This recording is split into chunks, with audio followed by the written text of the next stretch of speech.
Que s'est-il passé lors de l'accident qui a coûté la vie à Diogo Jota? 2 témoins se sont manifestés et remettent en cause la version officielle de la police espagnole. Selon les autorités de Zamora, Jota, père de 3 enfants, roulait à vitesse excessive lorsque sa Lamborghini Huracan vert acide s'est écrasée près de la frontière hispano-portugaise.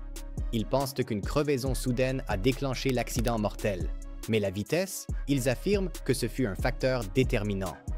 Mais un rebondissement est survenu. Hier, un chauffeur routier portugais, José Azevedo, s'est exprimé publiquement et a raconté une autre version des faits. Il affirme que c'est lui qui a filmé les images virales de la voiture de Jota en flammes sur l'autoroute E52. Et selon lui, Jota ne roulait pas à vitesse excessive. Il m'a dépassé calmement. Pas de précipitation, pas de course. Azevedo, une vidéo selfie enregistrée depuis son camion.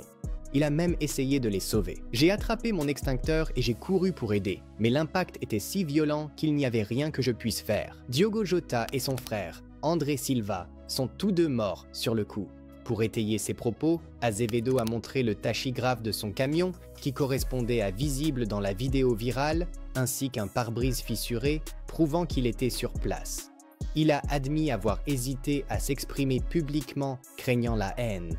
Mais alors que des rumeurs circulaient, il a décidé de rétablir la vérité. Oui, j'ai filmé, mais j'ai aussi essayé d'aider. Un autre chauffeur de camion, José Alexo Duarte, s'est exprimé dans les médias portugais. Il affirme que Jota l'a dépassé à peine 5 minutes avant l'accident à une vitesse modérée. Mais il a pointé du doigt un autre responsable. La route était terrible, dangereuse, un désastre annoncé. Et il n'a peut-être pas tort.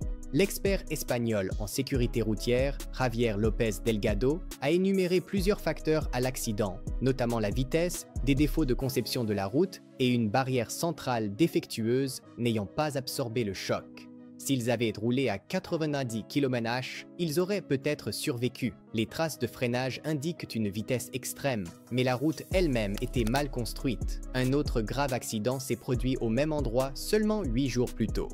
2 accidents au même kilomètre. Ce n'est pas une coïncidence, a averti Delgado.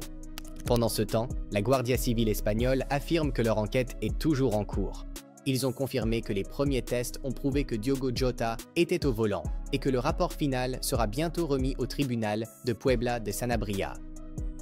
D'ici là, le monde du football continue de pleurer et de chercher des réponses. Reposez en paix, Diogo et André.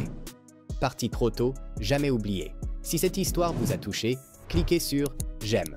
Partagez vos impressions en commentaire et abonnez-vous pour découvrir d'autres histoires humaines du football.